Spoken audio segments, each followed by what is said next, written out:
Ireland. Some heavy ones, hail and thunder is possible. A few showers too for Cornwall, but much of central and eastern England, much of eastern Scotland staying dry and fine with sunny spells. Just a few showers creeping down towards Birmingham at times during the afternoon. Temperatures around about or a touch below average and feeling colder because of that fairly brisk wind. Now the wind will continue to ease through the evening and the showers will also continue to fade, so many places will have a dry night. We will keep some showers going though across northwest England and North Wales well into the evening.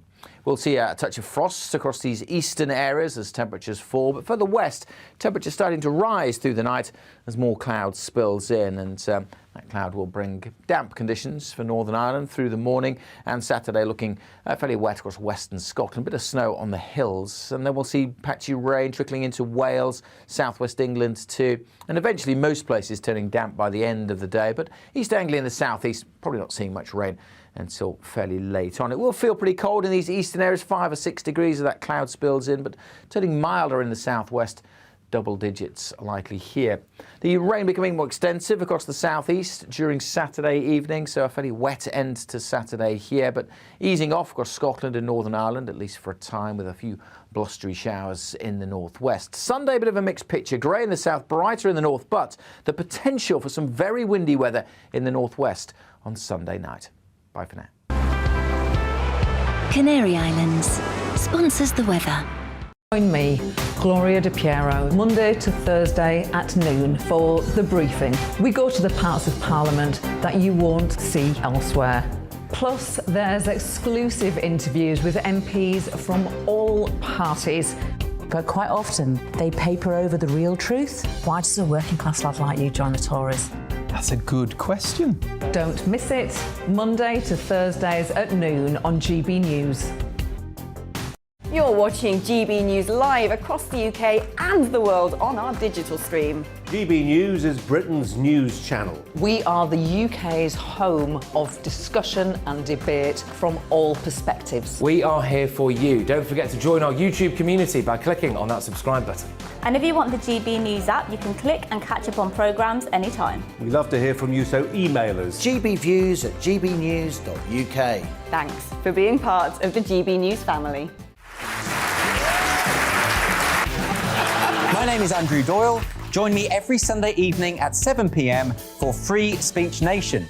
This is a show where we address current affairs and news stories of the week with the help of two wonderful comedian panellists. I brought in comics because I want to give it a lighter edge, and also they work for less. See you there.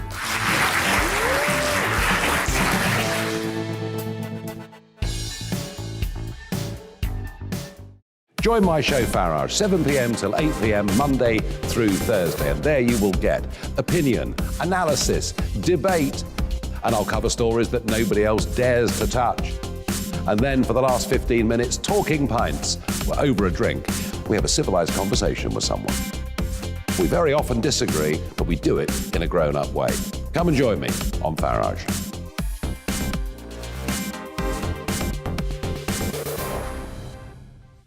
I'm Colin Brazier. I've reported from more than 70 countries around the world, covered wars from Afghanistan to Iraq, from Lebanon to the Balkans. I'm trying to bring that experience, that feel for events, to the studio. And something else. I'm ready to give an opinion. Today's stories with a spark.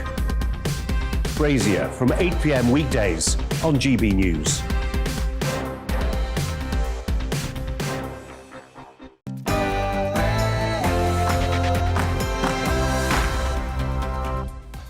And welcome to Friday's edition of On the Money, your daily weekday dose of economics, business and consumer news.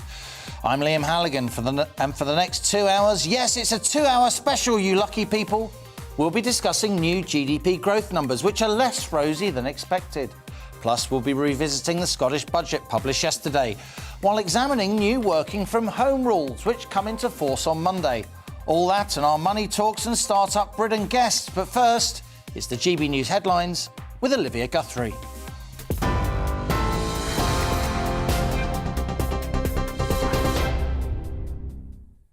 Good afternoon. This is your news at 1 o'clock. Sir Keir Starmer says the Prime Minister is not fit for office and trust is at an all-time low. He made the comments while meeting residents in Hadston in Northumberland. Many of them suffered power outages after Storm Arwen. The Labour leader says they didn't receive the help they needed because Boris Johnson was up to his neck in dishonesty. Downing Street has announced that it has now cancelled this year's Christmas party. The move follows an investigation into at least 3 alleged events during lockdown last December. Credibility is gone. I mean, there's been a succession of crises, and the latest debacle is probably the final straw. So I don't think he has a future. He could even be gone, sooner rather than later. I think it's over, and I think most people recognise that. But I personally have every confidence in the Prime Minister. I don't think there is anybody else in the Conservative Parliamentary Party who at this juncture would do a better job than Boris Johnson. Have mistakes been made? Of course they have. But does he continue to have my confidence? Yes, he does. And I very much hope that we can start to move on. An increasing number of MPs say they'll vote against the new COVID rules next week.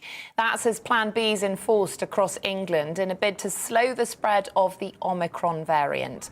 Masks should now be worn in most indoor settings, including cinemas and theatres, but they're not required in hospitality settings like pubs. The measures come ahead of a return to working from home on Monday and mandatory COVID passports for large venues from Wednesday. Conservative MP Craig McKinley told GB News he can't support the government. It's rather bizarre that the government's saying, well, we want to take some liberties away, but it's for your own liberty in the future. I don't like the sound of that. I'm not yet convinced. I don't want to go down the path of vaccine passports and mandation. I want a bit more data so that we can make the proper decisions at the right time, because this is going to cost jobs, lives, and mental health and livelihoods. Household contacts of positive coronavirus cases in Scotland will be forced to self-isolate for 10 days, regardless of whether they test negative for the virus. The First Minister, Nicola Sturgeon, warned the country may need to brace itself for a new wave of infections. The fact is that we do face a renewed and a very severe challenge in the face of the new Omicron variant. WikiLeaks founder Julian Assange is a step closer to being extradited following a win by the US government in London's High Court. Judges overturned a previous ruling that he shouldn't be sent to the US because of the risk of suicide. He's wanted on allegations of a conspiracy to obtain and disclose national defence information after hundreds of thousands of leaked documents on the Afghan and Iraq wars were published. His fiancée, Stella Morris, says they'll appeal the decision. Every generation has an epic fight to fight, and this is ours because Julian represents the fundamentals of what it means to live in a free society, of what it means to have press freedom, of what it means for journalists to do their jobs without being afraid of spending the rest of their lives in prison. I urge everyone to come together and fight for Julian.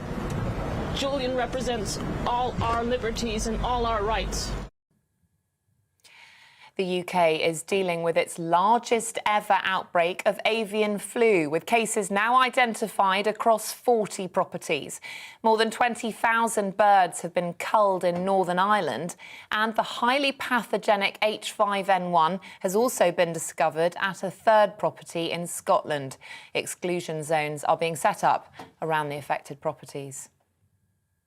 And a spectacular natural phenomenon has been caught on camera in Italy. A huge waterspout formed off the coast of Ostia near Rome.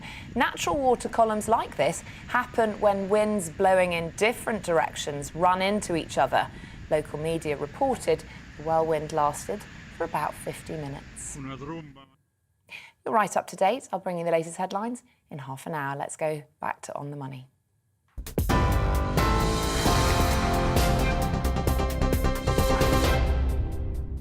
And this is On the Money. Coming up on the show today, the latest UK growth numbers were published this morning, and they show the UK economy was basically flat during October, with GDP growing by a mere 0.1%. Supply chain pressures are biting, and on top of that, the government's Plan B measures will likely slow the economy even more. We ask, what's happened to the UK's recovery? Plus, each day on The Money features an in-depth Money Talks interview. Today, we're talking to John Maycock, the commercial director at Propel, a company that specialises in helping small and medium-sized enterprises to raise all-important finance. That's later in the show. And as ever, I want your questions, opinions, suggestions. What should On The Money be covering? What do you think about today's debate? Email gbviews@gbnews.uk or tweet @gbnews. So stay with us. This is GB News. I'm Liam Halligan, and you're On The Money.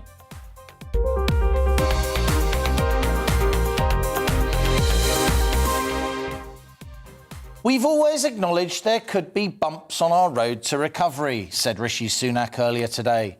The Chancellor was responding to the latest UK growth numbers, which came out this morning. Our economy expanded by a very disappointing 0.1% during October, a pace some 4 times slower than the consensus of forecasts expected. 0.1% growth means the economy's basically at a standstill. We're meant to be in the middle of a post-pandemic V-shaped bounce back, yet GDP, the sum total of all consumer, business and government spending, stagnated during October. Taken as a whole, the dominant services sector, including financial services, insurance and so on, did reach its pre-pandemic level, with activity levels back to where they were before COVID. But these gains were offset by a drop in restaurants, hospitality more broadly, reduced oil and gas extraction, and also a slowing construction sector, which saw its biggest drop since April 2020, when lockdown first hit. What we're seeing as house building, manufacturing and physical industry stalls is the expression in these GDP numbers of the very supply chain issues that On The Money's been highlighting for many months now. The lack of many vital supplies and other inputs, from raw materials to logistics capacity to HGV drivers, is now seriously impacting growth. These disappointing October figures don't include the impact of the Omicron variant, which only emerged during November. And on top of that, of course, the government's new Plan B restrictions, introducing more mask wearing and working from home, while making international travel more complex, will further slow the economy, given their negative impact on hospitality, tourism and broader business and consumer confidence. During his budget statement at the end of October, Chancellor Rishi Sunak based his plans on the UK economy expanding, remember, by 6.5% this year and 6% in 2022. On this latest performance, we have no hope of hitting those numbers. And if we don't, there may not be the tax revenues the government needs to deliver the spending it's promised. When growth slows and the economy starts to shrink, the public finances very quickly start to look very different indeed. With growth so lacklustre before Omicron's impact, it wouldn't be surprising to see GP fall again in the winter months, which would blow up the Chancellor's growth forecasts entirely. And that's your On The Money question today. With GDP growth now stagnant, what happened to the UK's economic recovery?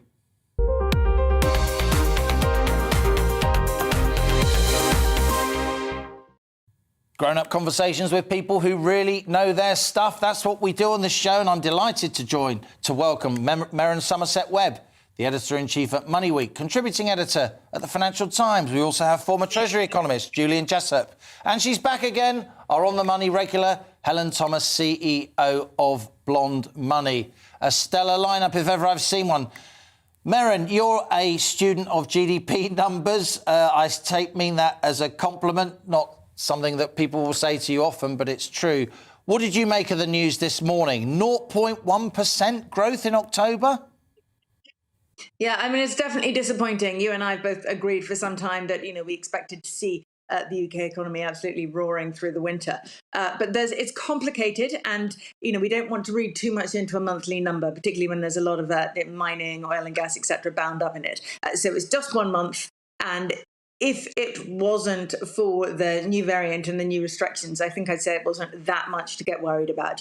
We have all the supply chain problems that we've had all the way through the year. They have an effect on construction, on manufacturing, on all those things that we would have expected with high demand to feed into higher GDP numbers. So there's that. There's inflation, which I think consumers are beginning to grasp the implications of and understand. And then, of course, there's the virus itself and people's worries about that. And the more you see that rising, the more you see people pulling back even before new restrictions are put in place. So, it's a bit early it would have been a bit early to say that there was going to be a major problem with hitting growth forecasts this year. But I think given the new policies around the new variant, I think we have to prepare for a fairly disappointing couple of months now. From 0.4%, Merrin, in September to 0.1% GDP growth in October. On top of that, we've got supply chain issues really getting worse, if anything, during November, plus Omicron and Plan B on top of that. Even with the pre-Christmas spending boost, it may be that when November's number comes out a month from now, it could be equally disappointing. Yes, it easily could be. And then December will probably be even more disappointing still. And when you have this overlay of uncertainty, virus fear and new restrictions, fear of new restrictions, etc., overlaid on top of what is already a supply chain difficulty, at this point, one can only be disappointed. But that doesn't mean that the demand is not there. This is at the moment, it really looks like more of a supply problem than a demand problem. Households still have the savings that they built up during the pandemic, and households still have the ability to spend, and we still see enthusiasm, for example, in the housing market. So, all is far from lost. And it's also extremely important to remember that even with these numbers, we're still seeing one of the fastest recoveries, possibly the fastest recovery from a crisis ever. Obviously, it's an abnormal crisis, but nonetheless, to be as relatively near to pre-pandemic GDP levels is still something of an achievement under the circumstances. So let's not be too despairing, although I can see you, Liam, beginning to get despairing. Don't be. I'm reassured, Merrin, by you always, particularly when I pick up a copy of Money Week and read it with my coffee.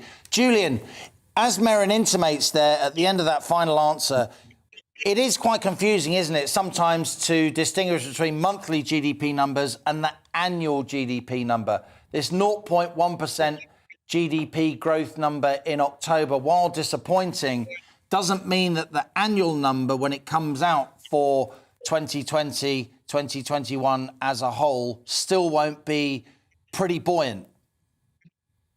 Yeah, I think that's right. First of all, I agree with Merrin that the numbers, although disappointing, were not necessarily disastrous. You can find a few excuses in there. So some of the more volatile components did drop in October. They'll probably rebound in November. So that's things like energy and mining output.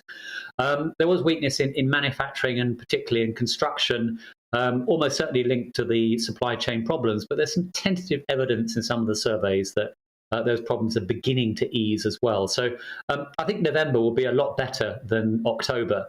And in particular, I think in November, there's a good chance now that we will hit that pre-COVID level of economic activity. We're only 0.5% below in October, so 0.5% growth in November. We're back to where we started, which is a lot earlier than many people anticipated. So if it weren't for Omicron and for Plan B, I'd still be sitting here being pretty optimistic. However, Omicron and the responses to it do have the potential to be a game changer. It's not just the direct effect of the measures that have been announced. Individually, they're not necessarily catastrophic. It's the sum of them and the signal about the direction of travel. We had hoped the pandemic was behind us, but I think it's going to have a chilling effect on business and consumer confidence and spending. So we're looking forward, or unfortunately backwards, to more lockdown type hits on the economy, weaker growth, worse public finances, more need for the government to step in and support businesses and jobs. That thought, Julian, because in a moment I want to ask you what you think these growth numbers mean, if anything, for the Bank of England's decision on interest rates, which we're expecting next week. But first, I just want to get Helen Thomas's response to these GDP numbers. I know you're a bit of a data nerd like myself, Ms. Blonde Money. When you saw these GDP numbers early this morning, what was your first thought? Not at all surprised, because I have been expecting significantly weaker growth for a while. Now, let me respectfully disagree with your other excellent speakers there, because I see That's what we like. I know, that's what you love, a bit of chat, love a bit of debate. That's what we're here for. That's what hopefully your viewers like. But here is the thing. Let me characterise it for you, OK? Let's say you broke your leg, had to go into hospital. It was all a nightmare, but then you woke up, you rehabilitated, you were able to move again. That down and up is effectively what we've just had. We've had utter shock, chaos, rebuild. Now, I don't really think of that as a recession and a recovery in the normal economic sense. Because we're not in normal times, We're not in right? normal times at all. The government closed down the economy effectively. Yeah, the world closed down. We've never had that before. Now, so what I would take from that, if I go back to my analogy, is, you know, can you still run a half marathon as you did before? Well, probably not quite the same way. It'll take longer. There'll be lots more to do, a lot more work to do. So this is what I see for the economy, and I think what we have to appreciate is, unfortunately, markedly lower growth than would otherwise be the case, because everything is still, you know, those broken bones are still fixing. The economy hasn't properly rebooted. Correct. And fear casts a very long shadow. I don't care if it's Omicron or Alpha or all these flipping alphabet soup of Greek letters. Yeah.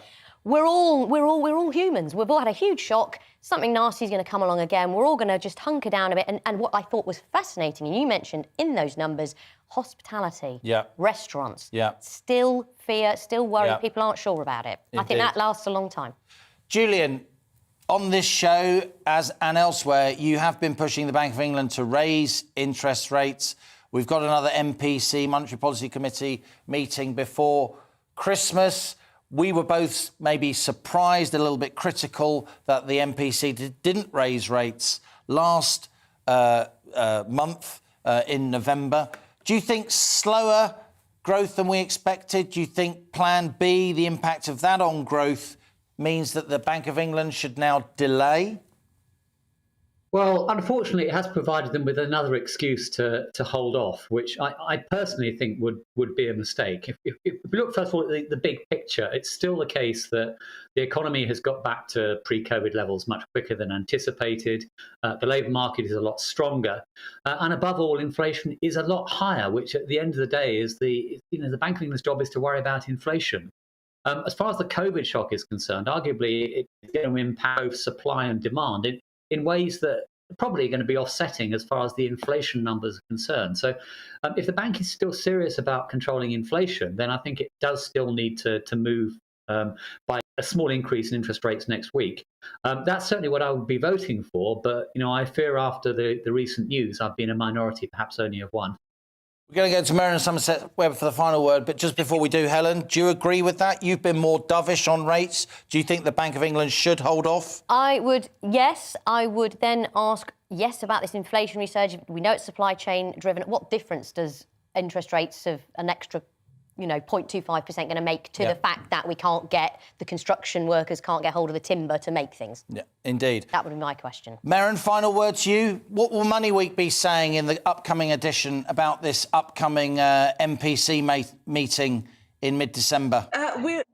We'll be saying that we agree that, a couple of basis points here or there won't make any actual difference to inflation, but the Bank of England really needs at this point to send a message to people to let them know that they do take inflation seriously and they are on top of it. And the longer they leave, even sending out a signal about that, the more worried people will get about inflation. And you see in the surveys that people are already beginning to understand that inflation is out there, rising quite fast, and that it does affect their living standards. And it is up to the Bank of England to, even with a gesture, to show the population that they care about that and they're on it.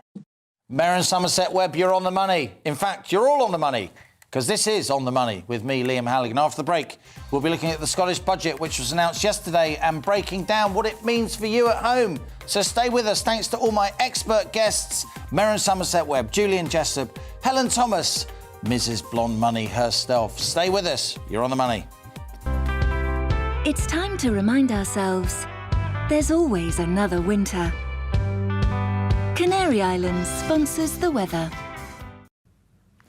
Hello again. A cold wind blowing out there this Friday. Most places seeing some winter sunshine, but there are also quite a few showers mostly across the west. Now, we've seen some wet weather across the east from this chain of low pressure systems, an old weather front that's slowly moving out into the North Sea, taking the rain finally away from Norfolk. But we do have the breeze coming in from the northwest, and that is bringing the showers into North Wales, northwest England, southwest Scotland and Northern Ireland. Some heavy ones, hail, thunder is possible. A few showers too for Cornwall, but much of central and eastern England, much of eastern Scotland staying dry and fine with sunny spells. Just a few showers creeping down towards Birmingham at times during the afternoon. Temperatures around about or a touch below average and feeling colder because of that fairly brisk wind. Now, the wind will continue to ease through the evening and the showers will also continue to fade, so many places will have a dry night. We will keep some showers going though across northwest England and North Wales well into the evening.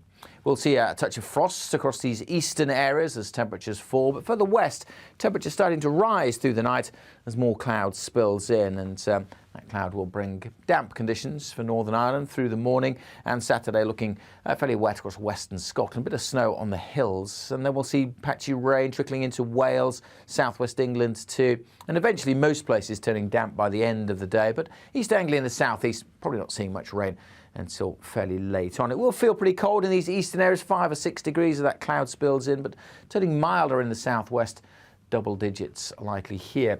The rain becoming more extensive across the southeast during Saturday evening, so a fairly wet end to Saturday here, but easing off across Scotland and Northern Ireland, at least for a time, with a few blustery showers in the northwest. Sunday, a bit of a mixed picture. Grey in the south, brighter in the north, but the potential for some very windy weather in the northwest on Sunday night. Bye for now. Canary Islands sponsors the weather.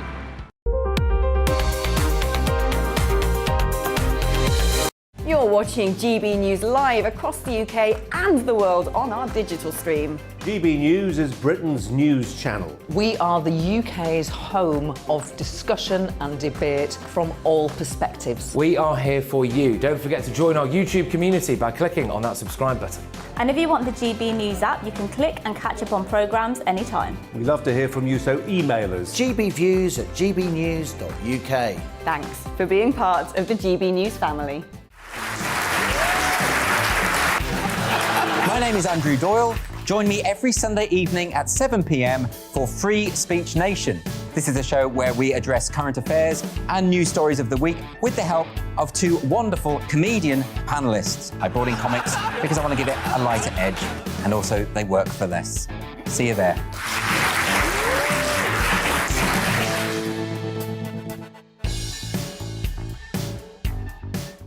Join my show Farage, 7 p.m. till 8 p.m. Monday through Thursday, and there you will get opinion, analysis, debate, and I'll cover stories that nobody else dares to touch. And then for the last 15 minutes, talking pints. We're over a drink. We have a civilised conversation with someone. We very often disagree, but we do it in a grown-up way. Come and join me on Farage.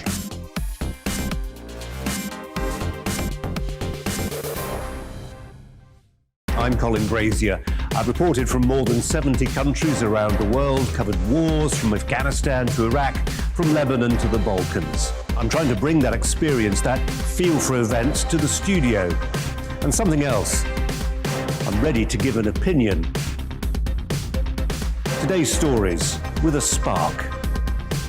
Brazier from 8 p.m. weekdays on GB News.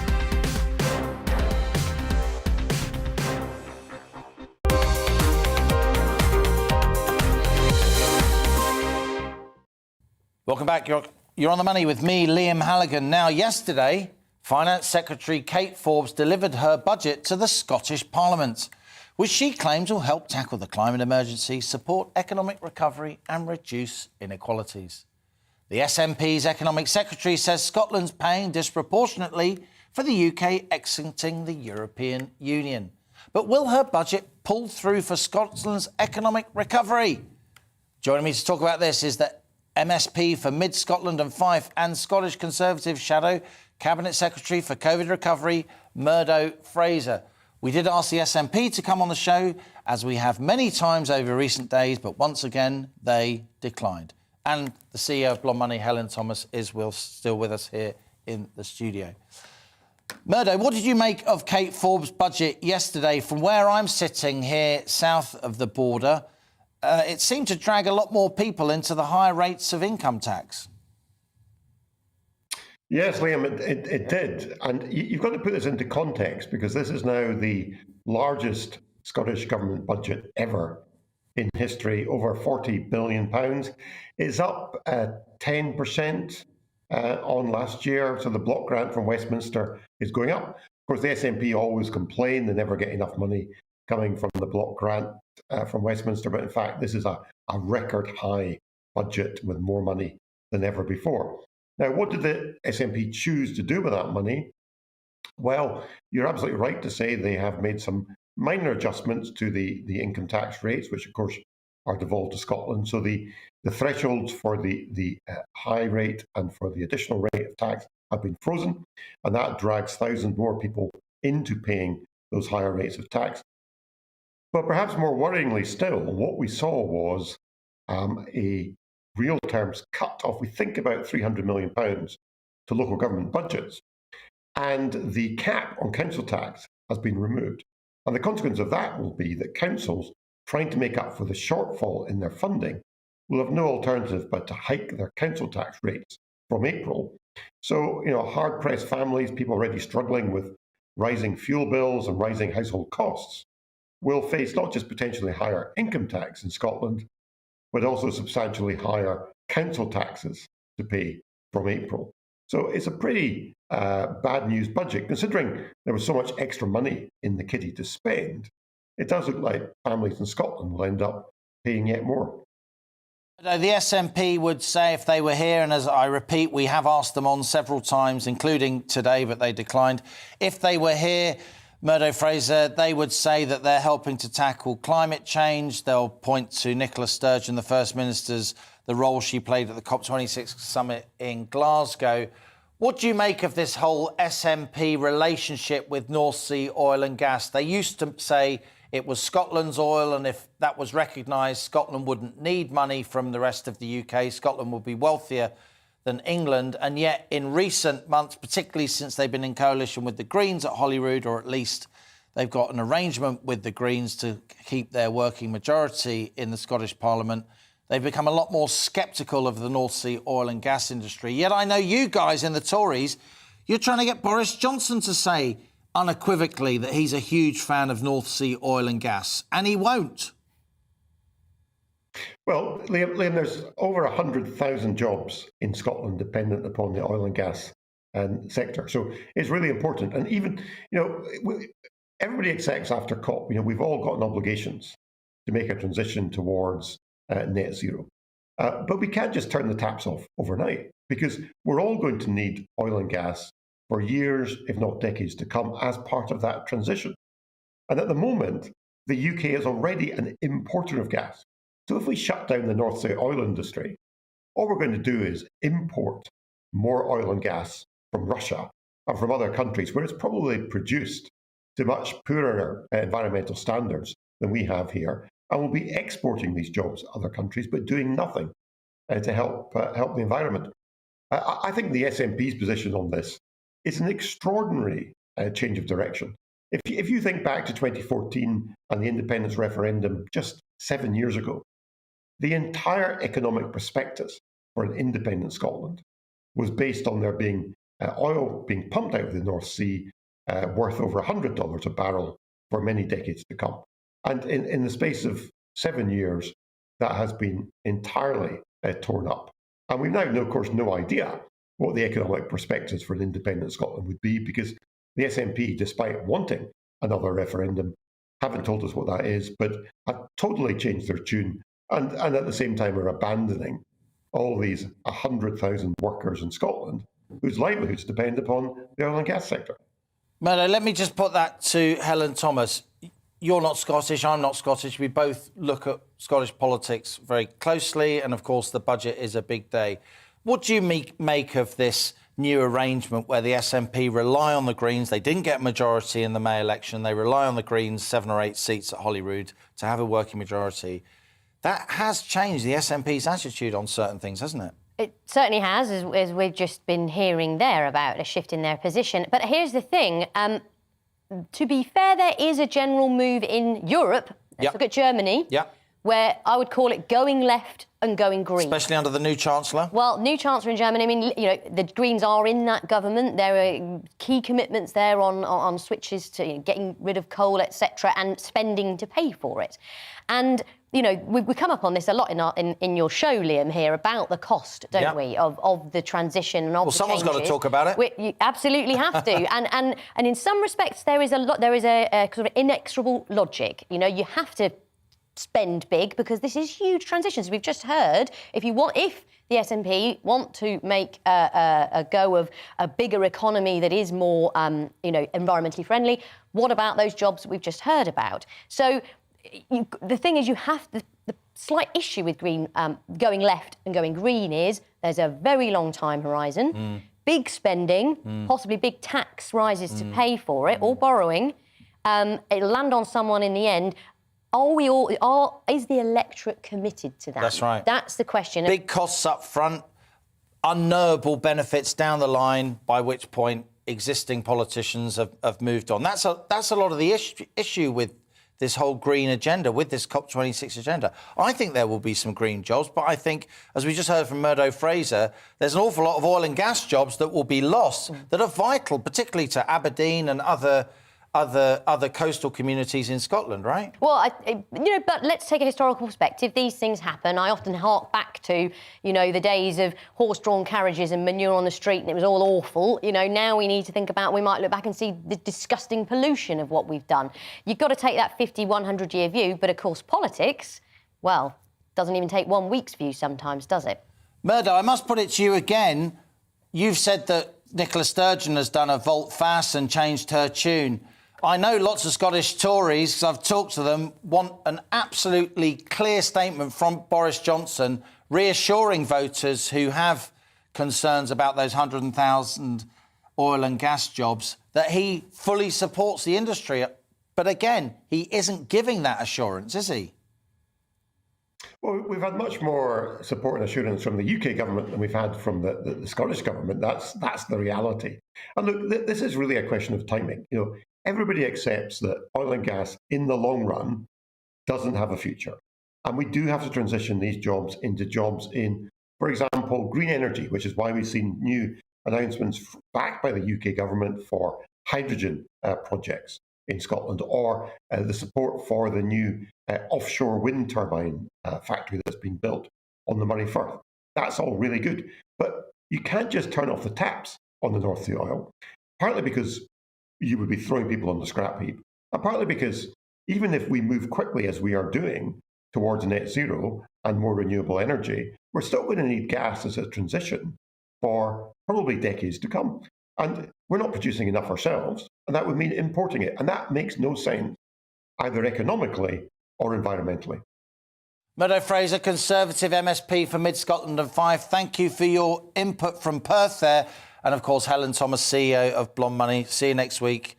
Great to have you in the studio. And once again, we did ask the SNP to appear on the show and take part in that discussion, but once again, they declined. Stay with us. You're on the money. And coming up, today's Money Talks interview with John Maycock, the man who has over 20 years' experience in the small and medium-sized business lending market. But before that, here's the GB News headlines with Olivia Guthrie.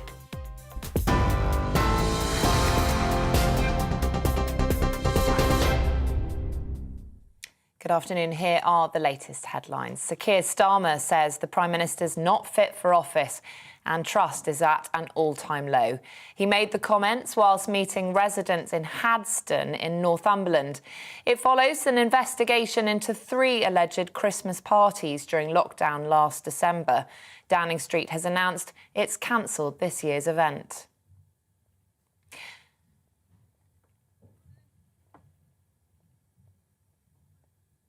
We're going to take a break now. We'll see you after that.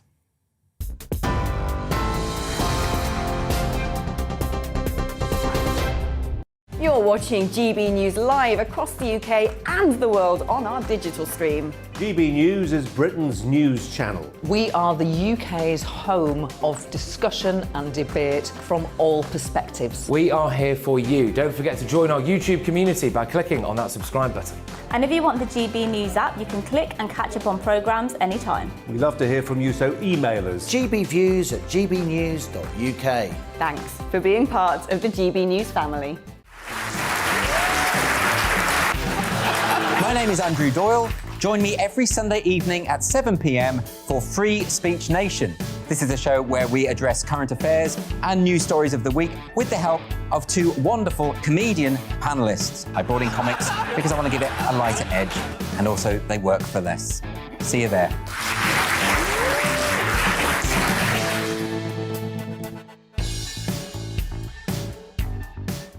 Join my show Farage, 7 p.m. till 8 p.m. Monday through Thursday. And there you will get opinion, analysis, debate, and I'll cover stories that nobody else dares to touch. And then for the last 15 minutes, talking pints. We're over a drink. We have a civilized conversation with someone. We very often disagree, but we do it in a grown-up way. Come and join me on Farage.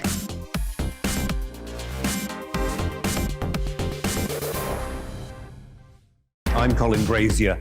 I've reported from more than 70 countries around the world, covered wars from Afghanistan to Iraq, from Lebanon to the Balkans. I'm trying to bring that experience, that feel for events, to the studio. And something else. I'm ready to give an opinion. Today's stories with a spark. Brazier from 8 p.m. weekdays on GB News.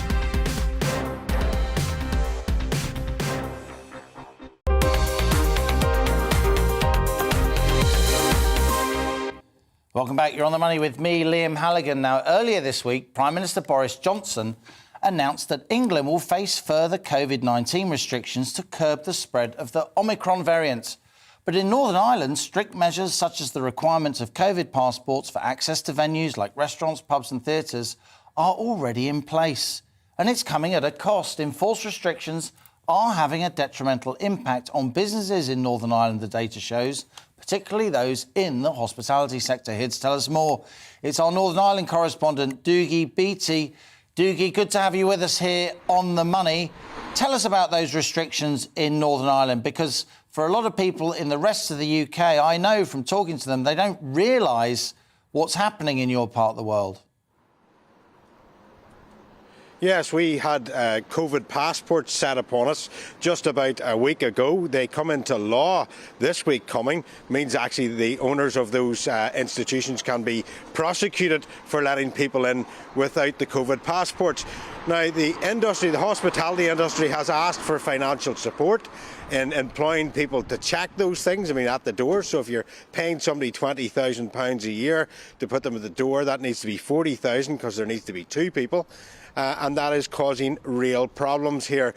Financially, the south of Ireland had it for a long, long while, and they have now went back to pre-22nd of October in order to try and lock down the Omicron variant that's happened there. The problem with that, of course, is that those people now travel across the invisible border into Northern Ireland, as they did before, to party, to come to hotels, to come to nightclubs. And of course, when they come here, into shopping centres, into churches, into stores on the high street, they don't need to show a COVID passport. So therefore, there's no real sense in it, and it is just putting pressure on the hospitality industry that it really does not need or require. It's already coming out in surveys of business opinion in Northern Ireland that these restrictions are impacting business. Is that what you're hearing on the ground as well, as you live and work around Northern Ireland? Absolutely. There was one hotel that I came across here just last week when these passports were brought in that lost £50,000 worth of bookings in one night. So Christmas parties cancelled. Another hotel was hired out for the whole night by a very salubrious accountancy firm here. They cancelled their Christmas party night. Again, that cost put onto the shoulders of the hospitality industry. And of course, there's no more furlough, there's no more bounce back loans available to anybody on the high street. So right at the front line of the economy is the hospitality industry. It's one of our top 5 here in Northern Ireland, and it is really being hit. And those jobs, those people that are in those jobs are finding themselves for Christmas not knowing have they got a job on this side or the other. And of course, I mean, I used to work in a bar when I was 16, 17, 18 years of age, and you know, those hotels, the money that they gather during this period gets them through January and February and into March when the wedding season starts. They're not going to have that. And, you know, they have stock that they have bought, food that they have bought. All that is being cancelled, and they are left with those bills at the end of the day. Doogie, you and I live and work in different parts of the UK. I'm sensing, talking to business, talking to ordinary people, getting on public transport, I'm sensing that public tolerance for and adherence to these anti-COVID restrictions where I am is slipping. Are you seeing the same? Absolutely, it is slipping. It actually slipped here back in June. Northern Ireland, for once in its whole time that I remember, was together on. I mean, they had street bingo and everything else. Everybody was keeping their distance. It was quite a nice time actually in those restrictions. And then we had a funeral here. It was like a state funeral. People broke the rules. They were politicians that had this, and of course then. The PPS didn't investigate this funeral, and it caused people to say, well, no, if you're laughing at us, if you're sneering at us, and if we are keeping by these restrictions, well, we're not going to do them anymore. And I think it's the message, it's unclear. The message is, you know, how can you have to have a COVID passport for going into a licensed premises, but you don't need it to go into a supermarket? And at supermarkets, I'm sure you do it, I do it. You lift stuff off the shelves, you have a look at it, see the date on it, you put it back. If you're going to get anything in those, you're as liable to get it in a supermarket as you are in a licensed premises. So I think it's the inconsistency with the message that's coming out that is causing people to say, no, we've had enough of this. Either tell us what to do or don't, but don't leave us half in and half out. But on the other side of that, the people, I suppose, are maybe in some ways going to have a nicer Christmas, a steadier Christmas, a more family-orientated Christmas. And I think that might actually play very well.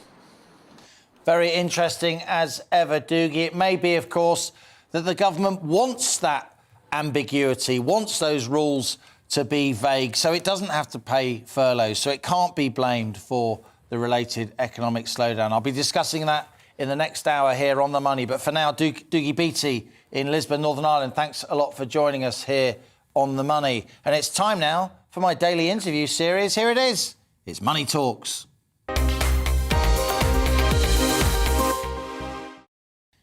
Today, we're talking to the commercial director at Propel, John Maycock. Propel launched over 20 years ago to provide what the company calls flexible and accessible finance to small and medium-sized enterprises across the country. Propel's grown to become a significant source of such SME finance, having worked with around 40,000 businesses and rising. And here he is in the studio, John Maycock. John, very good to see you. Welcome to Money Talks. Good to have you with us here in the studio. Now, for me, I often say it on The Money, it's what the numbers show. Our small and medium-sized enterprises, they really are the engine room of the British economy, over half of all growth, over 2/3 of all employment. I guess you feel the same way because you've built a business to drive that engine. 100% agree with you there. SMEs really are the heartbeat of the economy, with over 5.5 million SMEs. More than 3 million of those are sole traders. So we're really talking small businesses and a nation of entrepreneurs working hard to drive the economy forward. Now, if you talk to older small business owners, and you know, my family, pretty much everyone's set up a business. We're a rumbustious bunch, so I've got personal experience of this.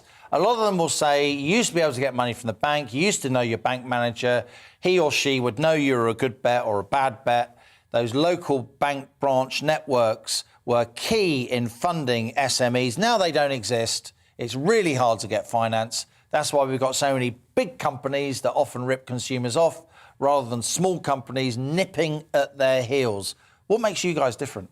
I think what makes us different is, so A, we totally recognise the challenges of access to finance and awareness of what types of finance make sense for a business.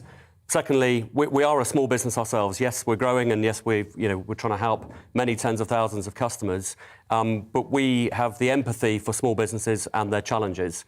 What we're trying to do is make the access to finance and the application process really smooth and easy. We do that with a combination of technology. We've invested significantly in that, and some great people, and then work through a series of partnerships to get what we think is a great product out to as many SMEs as possible. So we have a partnership with Barclays Bank, with a big firm of accountants called Assets, as well as some technology vendors, including Samsung, where we're trying to get the finance right at the front of the customer journey to make it easy to do. So let's break this down into words of one syllable. I'm a bear of little brain. So basically, you are sitting between companies, SMEs that need finance, and the banks and other big financial institutions who, frankly, often can't be bothered to deal with small SME loans. They want to go after the big stuff. And you're broking in between those two parties. Is that roughly right? We're lending our own money. You've got your own money. We've got our own money out. So we're a lender. You're a regulated lender, because of course that's a big regulatory hoop to jump through, isn't it? Yes, and the business has scaled up. So historically it was a broker, but we've scaled the business up, invested in the right people and that infrastructure to be able to operate. But you don't take deposits. Investors give you money and you then lend it on. We're not taking deposits. We're not a bank. Yeah. That gives us a certain amount of agility. That's I think right. It's a key element of SMEs need that agility. That's right. Take a longer-term view, maybe, and we're than the bank. We're taking a view on customers that says that we can process those smaller deals for smaller customers, which I think is where perhaps the banks have struggled, is in terms of the high volume of smaller value loans and leases that have perhaps been more difficult to make profitable. We do that through technology. We do that through having our team face-to-face with customers to get to know and understand their businesses and help them with finance. So let's talk about Tony and Gail. This is a couple I've just made up. I'm literally making this up as I go along, though. Don't quote me on that. Tony and Gail run a plumbing company in a small but prosperous English town. They can see there's huge demand for plumbing services. They've got the technology, they've got the drive and ambition. They want to build a kind of network of plumbers, a bit like Charlie Mullins and Pimlico Plumbers. They want to do it in the British regions. They clearly need money. They've got a vision. They've got a good track record of business so far. You can see they're a good growth prospect. How do they get money from you guys, and what sort of terms are you going to charge? So how they get money from us is through a number of different sources. Either pick up the phone to us and we can build a direct relationship with you. It may be that they're working with their bank manager, their Barclays bank manager, who will refer them to us for asset finance. So we are taking the equipment that a business needs to buy and helping that company pay for that over time so that they can afford to invest in their business for growth, but not have that capital cash outlay day one, but pay back over time.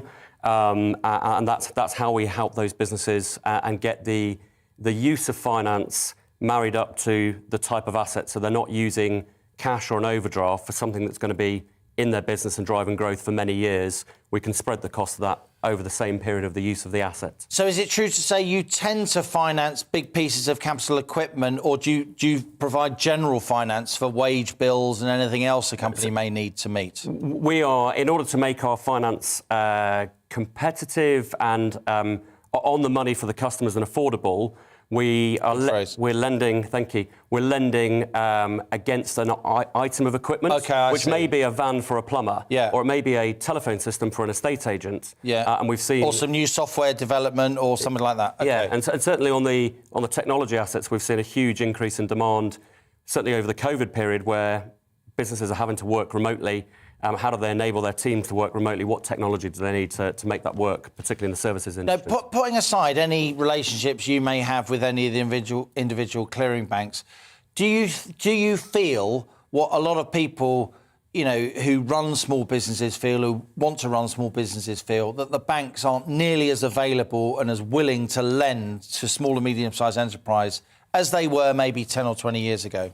I definitely think that there's a willingness to do so. I think that it's the specialist lending and the small ticket lending for small businesses has become It's hard to do, and it's hard to do well. And I think that's where the rise of the specialist lenders, certainly post-financial crisis, we've seen the rise of the challenger banks who are doing a great job in this space.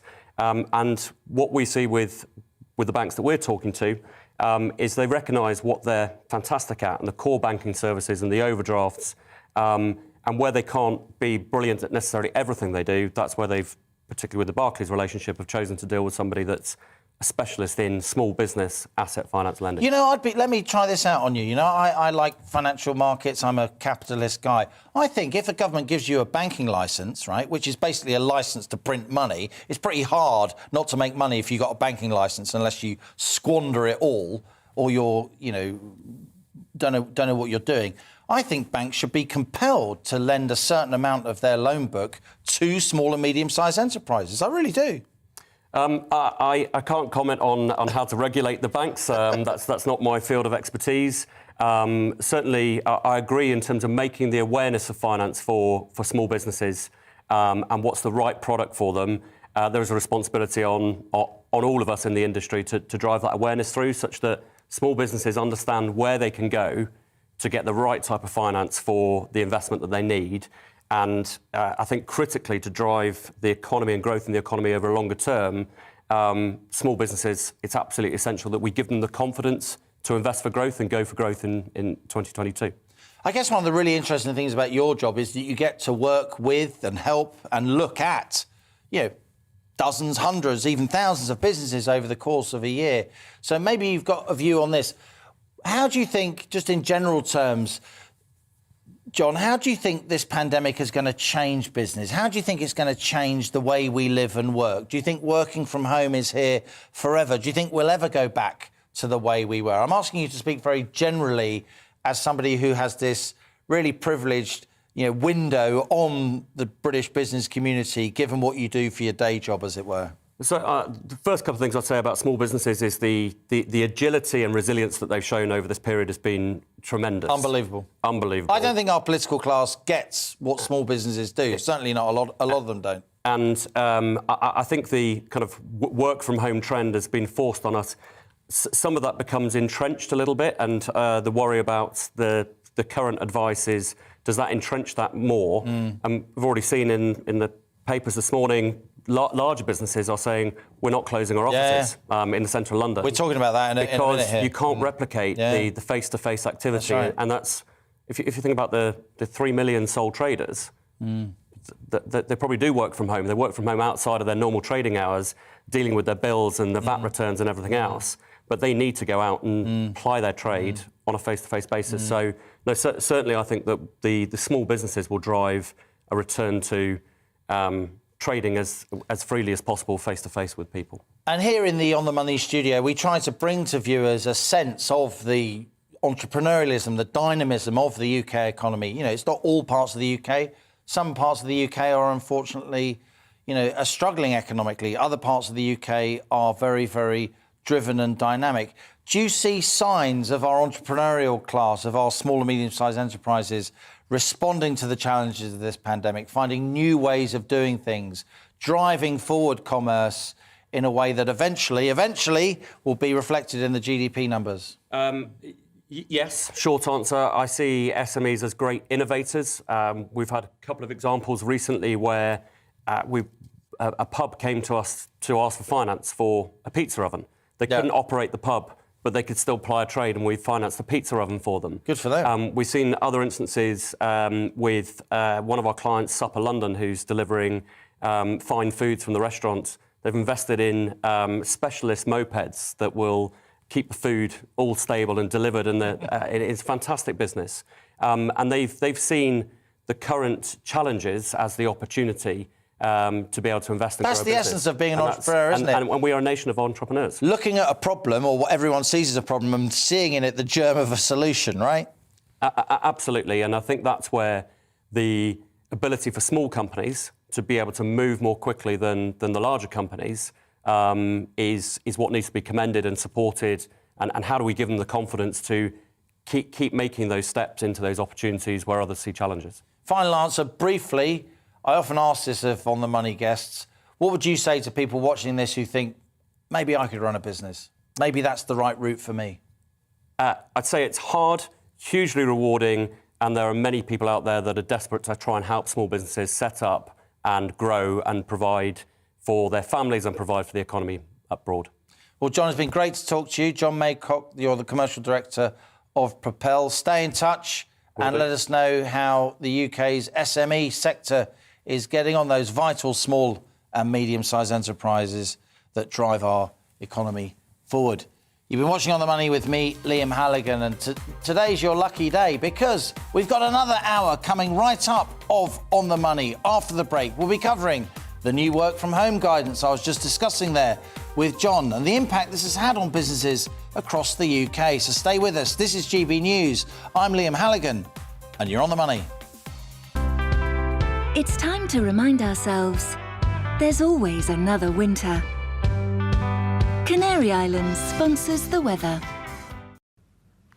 Hello again. A cold wind blowing out there this Friday. Most places seeing some winter sunshine, but there are also quite a few showers, mostly across the west. Now, we've seen some wet weather across the east from this chain of low-pressure systems, an old weather front that's slowly moving out into the North Sea, taking the rain finally away from Norfolk. But we do have the breeze coming in from the northwest, and that is bringing the showers into North Wales, northwest England, southwest Scotland and Northern Ireland. Some heavy ones, hail, thunder is possible. A few showers too for Cornwall, but much of central and eastern England, much of eastern Scotland staying dry and fine with sunny spells. Just a few showers creeping down towards Birmingham at times during the afternoon. Temperatures around about or a touch below average and feeling colder because of that fairly brisk wind. Now, the wind will continue to ease through the evening and the showers will also continue to fade, so many places will have a dry night. We will keep some showers going though across northwest England and North Wales well into the evening. We'll see a touch of frost across these eastern areas as temperatures fall, but further west, temperatures starting to rise through the night as more cloud spills in, and that cloud will bring damp conditions for Northern Ireland through the morning, and Saturday looking fairly wet across western Scotland, a bit of snow on the hills, and then we'll see patchy rain trickling into Wales, southwest England too, and eventually most places turning damp by the end of the day, but East Anglia and the southeast probably not seeing much rain until fairly late on. It will feel pretty cold in these eastern areas, 5 or 6 degrees as that cloud spills in, but turning milder in the southwest, double digits likely here. The rain becoming more extensive across the southeast during Saturday evening, so a fairly wet end to Saturday here, but easing off across Scotland and Northern Ireland, at least for a time, with a few blustery showers in the northwest. Sunday, a bit of a mixed picture. Grey in the south, brighter in the north, but the potential for some very windy weather in the northwest on Sunday night. Bye for now. Canary Islands sponsors the weather. You're watching GB News live across the UK and the world on our digital stream. GB News is Britain's news channel. We are the UK's home of discussion and debate from all perspectives. We are here for you. Don't forget to join our YouTube community by clicking on that subscribe button. And if you want the GB News app, you can click and catch up on programmes anytime. We love to hear from you, so email us. gbviews@gbnews.uk. Thanks for being part of the GB News family. My name is Andrew Doyle. Join me every Sunday evening at 7 p.m. for Free Speech Nation. This is a show where we address current affairs and news stories of the week with the help of two wonderful comedian panellists. I brought in comics because I want to give it a lighter edge, and also they work for less. See you there.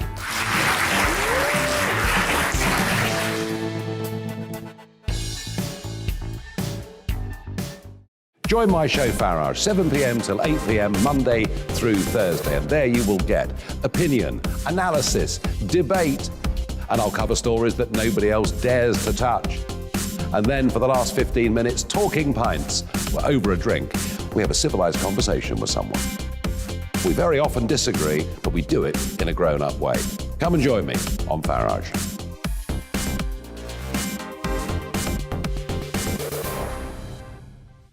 I'm Colin Brazier. I've reported from more than 70 countries around the world, covered wars from Afghanistan to Iraq, from Lebanon to the Balkans. I'm trying to bring that experience, that feel for events, to the studio. And something else, I'm ready to give an opinion. Today's stories with a spark. Brazier from 8 p.m. weekdays on GB News.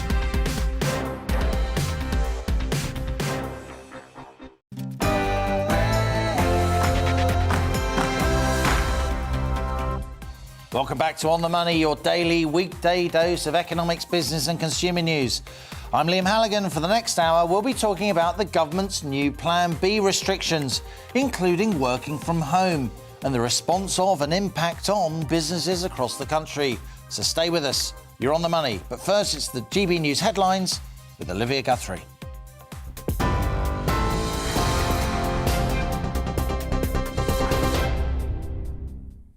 Thank you, Liam. This is your news at 2 o'clock. Sir Keir Starmer says the Prime Minister is not fit for office and trust is at an all-time low. He made the comments while meeting residents in Hadston in Northumberland. It follows an investigation into 3 alleged Christmas parties during lockdown last December. Downing Street has announced it's cancelled this year's event. It's absolutely important that we get to the bottom of this. This is just the latest allegation of dishonesty from the Prime Minister. We've had lie upon lie in relation to the parties going on in Downing Street. The Prime Minister is not fit for office. Well, and increasing numbers of MPs say they'll vote against the new COVID rules next week. That's as Plan B is enforced across England in a bid to slow the spread of the Omicron variant. Masks should now be worn in most indoor settings, including cinemas and theatres, but they're not required in hospitality settings like pubs.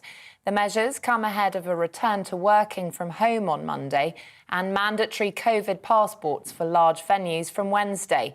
Conservative MP Craig McKinley told GB News he can't support the government. It's rather bizarre that the government's saying, well, we want to take some liberties away, but it's for your own liberty in the future. I don't like the sound of that. I'm not yet convinced. I don't want to go down the path of vaccine passports and mandation.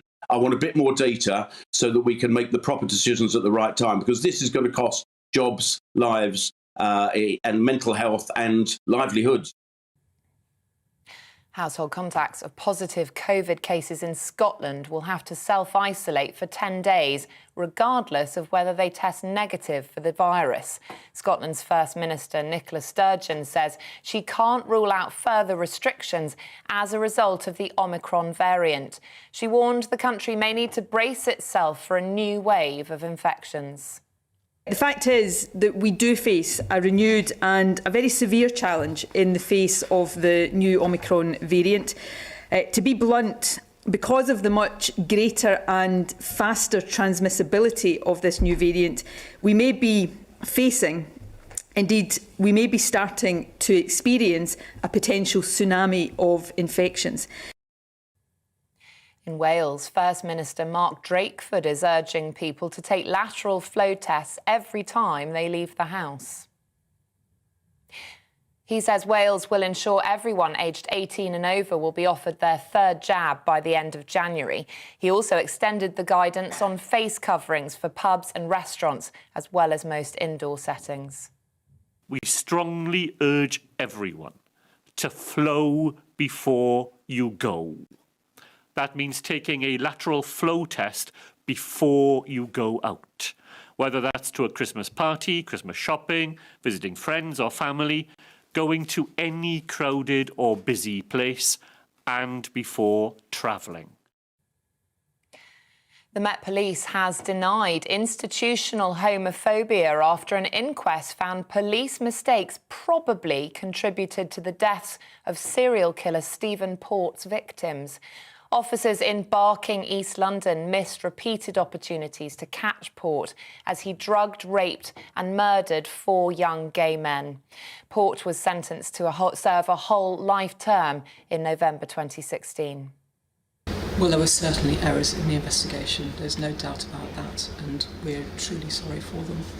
The coroner has directed the jury that they may not find that homophobia played a part, and that's because the evidence in the inquest has not justified that finding. And I agree with that. I don't think the Met is an institutionally homophobic organisation. I do think that there were errors that were made, and I do think that we need to rebuild the trust of LGBT plus communities and people in London. WikiLeaks founder Julian Assange is a step closer to being extradited following a win by the US government in London's High Court. Judges overturned a previous ruling that he shouldn't be sent to the US because of the risk of suicide. He's wanted on allegations of a conspiracy to obtain and disclose national defence information after hundreds of thousands of leaked documents on the Afghan and Iraq wars were published. His fiancée, Stella Morris, says they'll appeal the decision. Every generation has an epic fight to fight, and this is ours because Julian represents the fundamentals of what it means to live in a free society, of what it means to have press freedom, of what it means for journalists to do their jobs without being afraid of spending the rest of their lives in prison. I urge everyone to come together and fight for Julian. Julian represents all our liberties and all our rights. You're right up to date. I'll bring you the latest headlines in half an hour. Now let's return to On the Money with Liam.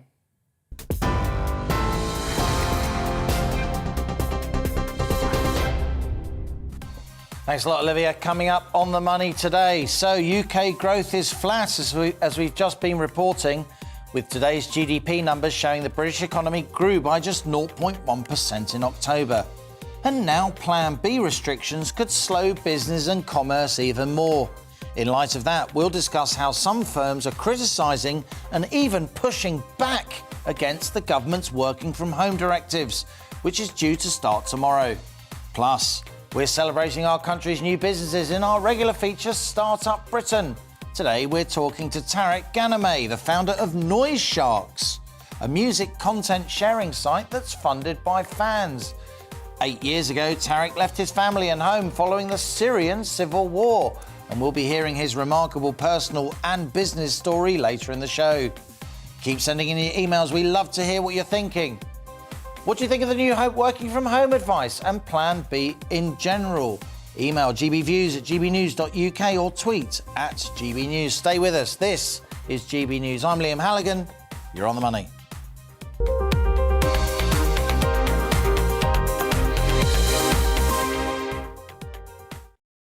Now, whether or not Omicron causes serious illness and death is as yet unconfirmed. The new COVID variant certainly appears to be highly contagious and is now present in around 60 countries, according to the latest update from the World Health Organization. If Omicron does turn out to have only mild symptoms, as the existing evidence suggests, that would be good news indeed, not least because a highly transmissible respiratory virus with only mild symptoms could bolster natural immunity to all kinds of pathogens. Despite reassuring signs so far, Omicron isn't a source of fatalities, albeit an absence of decisive proof. The government has implemented Plan B, including new mask-wearing rules, vaccine passports for large events, and renewed working from home guidance. Yet, in contrast with previous lockdowns, some large employers are now publicly resisting this working from home directive, vowing to keep their offices open, continuing with face-to-face meetings.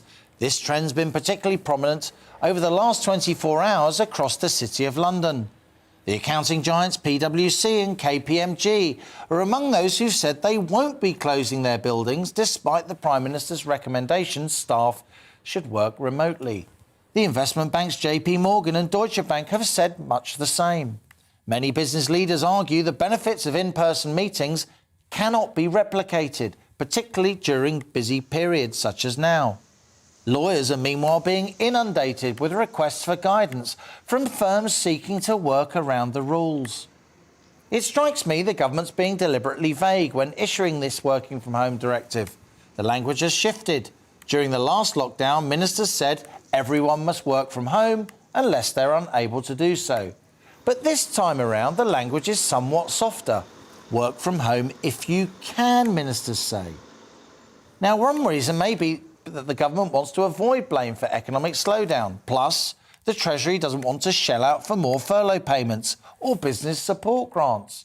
So the government may be keen to promote a little bit of ambiguity in terms of what it wants firms to do. Many business managers, in turn, are now passing on that lack of clarity, calling on employees to use, quote, personal judgment when determining whether or not to come in. To me, that hardly seems fair. The reality is that tens, possibly hundreds of thousands of UK businesses are truly fatigued by lockdown measures. GDP numbers were already flat in October, as we reported during the last hour. And now there's a whole host of growth-slowing Plan B restrictions coming in on top of that. While businesses that refuse to close their offices aren't breaking the law, they certainly aren't helping the government implement its chosen policy. Does this mark a turning point in this pandemic, with the corporate world pushing back? And that's our second on-the-money question today. Are UK businesses becoming more lockdown sceptic?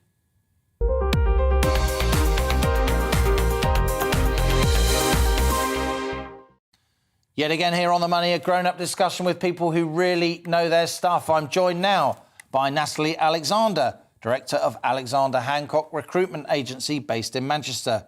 It's a pleasure to also welcome sisters Francesca and Sophia Farnese. They're co-founders of the beauty salon Naked Hair Group. Also joining us is James Townsend, an employment partner at Howard Kennedy LLP. Welcome back to the show, James. And finally, I tried to get rid of her, but she's still here. It's On The Money regular, CEO of the consultancy Blonde Money, Helen Thomas. Sorry I killed you off earlier prematurely. You're like a zombie economy. You've come back. I'm always here, Liam. Great to have you with us. Let's go to you first, James. You are an employment partner at a leading law firm, as I said. Just outline the legal reality of where we are. I was keen to stress in my opening statement there that firms who insist on keeping their buildings open and asking their employees to come in and not work from home are not actually breaking any law, are they? Hello, Liam. Yeah, well, there is a lot of ambiguity in the guidance, isn't there? Work from home when you can. And you've already mentioned that a lot of these businesses will be keeping their doors open in the city. In fact, my phone hasn't stopped ringing. And the most interesting call I had this morning was from a cleaning company who clean a lot of the offices within the city. And they said to me, well, look, our cleaners have to go in. They have to work, and we've got no furlough to rely on. So we're going to keep going as we have done. You know, it's business as usual. And so there is ambiguity, but the likes of KPMG, the likes of PwC, they're incredibly switched on companies. They employ both directly and indirectly armies of clever lawyers like you. They wouldn't be talking to the newspaper saying that working from home is something they're going to observe but not insist upon when they want their people to be in for face-to-face meetings. They must know that they're not actually breaking the law. Well, the reality, Liam, is that they're giving their people a choice. They're saying work from home when you can, but if there is a particularly important meeting and you feel that you need to use the office for face-to-face meetings, then you can do so. It's entirely conceivable that the guidance will be strengthened and that things could change. We're in a very fast-moving situation. But as you said, it's all starting sort of from now. Let's see what happens. But I think initially there will be a few meetings going on. But I think from next week you're going to see less and less people within the city working from the office, notwithstanding the fact that the office buildings will be open. Employers do owe this duty of care to their staff. They will be conscious of it. There will be lots of measures within these buildings, social distancing, hand sanitation, all that sort of thing. So I think that employers are going to keep a very, very close eye on what's happening with Omicron and what's going to happen over the next few weeks. Let's now go to Francesca and Sophia Farnese. I hope I'm pronouncing your name correctly, Francesca and Sophia. You're co-founders of a beauty salon. You can't work from home, can you? We can't. No. Hi, Liam. Yeah, it's virtually impossible for us to work from home. Obviously, with close contact services and treatments, 90% of our business is face-to-face with clients and quite up close and personal as well. And how have your bookings been in the last 48, 72 hours as Plan B has come into view? In other words, do you have clients, customers, regulars who you think may not now come to get a nice pre-Christmas haircut and makeover because they're worried given these new restrictions? Absolutely. It's we speak to the other businesses near us as well, and the hair and beauty industry have definitely noticed a difference. December we would rely on as one of our busiest months of the year, whereas now we're noticing lots of last-minute cancellations. It's not as booked up as it would have been. It would have been very difficult normally to get an appointment with us this close to Christmas. However, we're looking at, empty columns, empty spaces all the time, which is really quite scary. So far from being an inconvenience only, for you, these Plan B rules, relatively mild as the restrictions are now costing you money, you'd say? Absolutely, 100%, yeah. Very interesting. Let's go now to Natalie Alexander. She's the director of Alexander Hancock Recruitment up there in Manchester. Natalie, what impact are you seeing of these Plan B rules even before they've come in? To what extent is it impacting your business and the demand, if you like, for labour? There's been absolutely no impact on demand for labour. Well, there's a huge demand for labour. And most of our clients who are SMEs are more interested in having people in work where they can all work closely together than they are having them working from home. And this new position of the government hasn't made any difference whatsoever. You would say, you are really a sort of clearinghouse, aren't you, between workers on the one hand and our small and medium-sized enterprises on the other. You, without pointing any fingers at anybody, you would observe that a lot of SMEs simply aren't going to observe this working from home advice, because it's not a rule or a regulation, is it? It's advice. You see a lot of firms who just ignore that. Well, personally, I think that a lot of people are misconstruing what the government is saying. Personally, what I think the government is saying is, we're the government, we have to tell you what's compliant, use your common sense, and do what's best for you and get on with your lives as much as you can. So I don't think it's a question of ignoring what the government is saying. It's actually a question of listening to what the government's saying and then making a intelligent decision based on that advice. Helen, let's turn to you. You've worked in government. You used to be a special advisor to a guy called George Osborne, who, of course, was the Chancellor of the Exchequer. Do you think there's a sense here that the government needs this ambiguity? It needs people to be a little bit confused. It needs this guidance rather than rules to be capable of being interpreted in different ways, because if it is an absolute requirement, they've got to start paying furlough again. They've got to start paying business support loans. Absolutely. You're spot on with why it is so ambiguous, which is this point. Of course, the vast amount of money that has been spent, they would have to step in. We're already hearing business groups are saying we need support. You've heard it there straight from business, the beauty salon. When you run a small business, it's, a few weeks is the difference between surviving or not. And we know, this is a very key period for a lot of businesses to make their money. So the clarion call will increase. I know, Kwasi Kwarteng's already being lobbied by people. And this isn't going away. Regular viewers know from what I'm saying here, this is unfortunately not the last variant. Fear casts a long shadow. Very interested in that last comment about what people maybe not understanding what the government's done here. But that's the way they want it. They do. That's the way the government wants it. They do. And it is sensible to ask us each to make a personal judgment. But how can we make a personal judgment when we're not scientists? We don't have the Omicron details. We just got to, the common sense maybe, actually, I am going to cancel my beautiful eyebrow threading. And wait until January. So, yes, so it's a really difficult line, this, for the government, politically speaking, because if they don't provide that support, the noise is just going to get louder and louder. They'll get blamed anyway. James, we're going to carry on this after the break, but just before we go to the break, let's turn back to you, James Townsend, who's an employment partner at Howard Kennedy law firm. James, are we being over-cynical? Do we think there's some deliberate ambiguity built into these rules in order to try and limit any kind of political or legal liability for the government? I think you've hit the nail on the head. The ambiguity is there purposefully. Working from home, if you can, it can be interpreted I think let's just see how they tighten this guidance over the coming weeks. I think that's going to be the interesting thing to look at.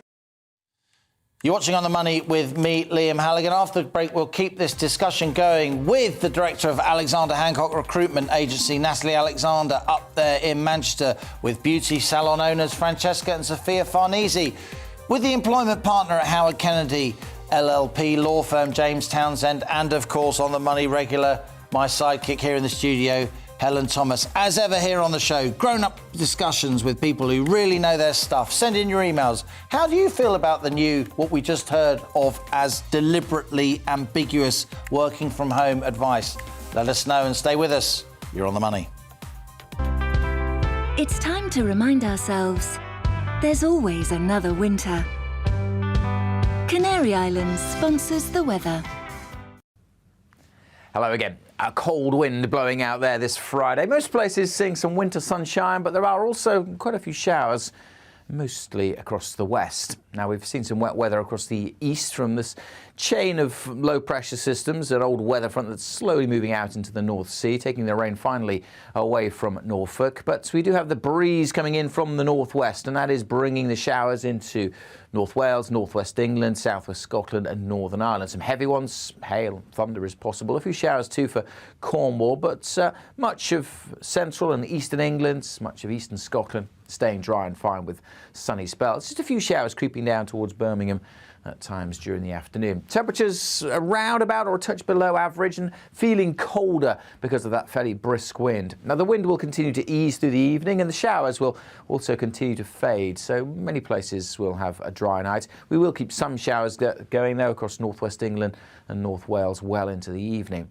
We'll see a touch of frost across these eastern areas as temperatures fall, but further west, temperatures starting to rise through the night as more cloud spills in, and that cloud will bring damp conditions for Northern Ireland through the morning, and Saturday looking fairly wet across western Scotland, a bit of snow on the hills, and then we'll see patchy rain trickling into Wales, southwest England too, and eventually most places turning damp by the end of the day, but East Anglia and the southeast probably not seeing much rain until fairly late on. It will feel pretty cold in these eastern areas, 5 or 6 degrees as that cloud spills in, but turning milder in the southwest, double digits likely here.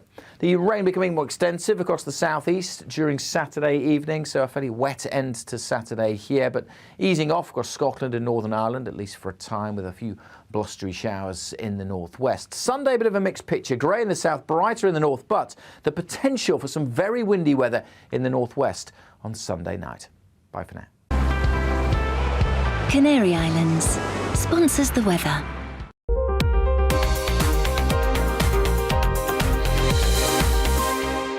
You're watching GB News live across the UK and the world on our digital stream. GB News is Britain's news channel. We are the UK's home of discussion and debate from all perspectives. We are here for you. Don't forget to join our YouTube community by clicking on that subscribe button.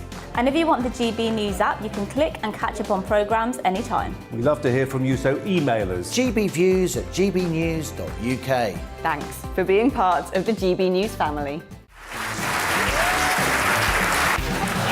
My name is Andrew Doyle. Join me every Sunday evening at 7 p.m. for Free Speech Nation.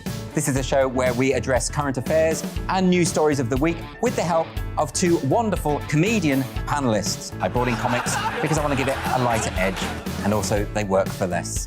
See you there.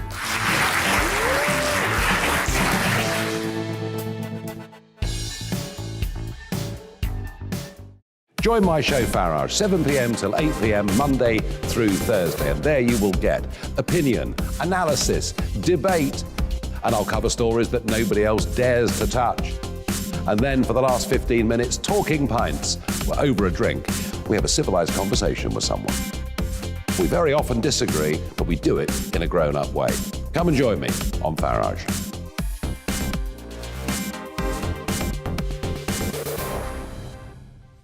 I'm Colin Brazier. I've reported from more than 70 countries around the world, covered wars from Afghanistan to Iraq, from Lebanon to the Balkans. I'm trying to bring that experience, that feel for events, to the studio. And something else. I'm ready to give an opinion. Today's stories with a spark. Brazier from 8 p.m. weekdays on GB News.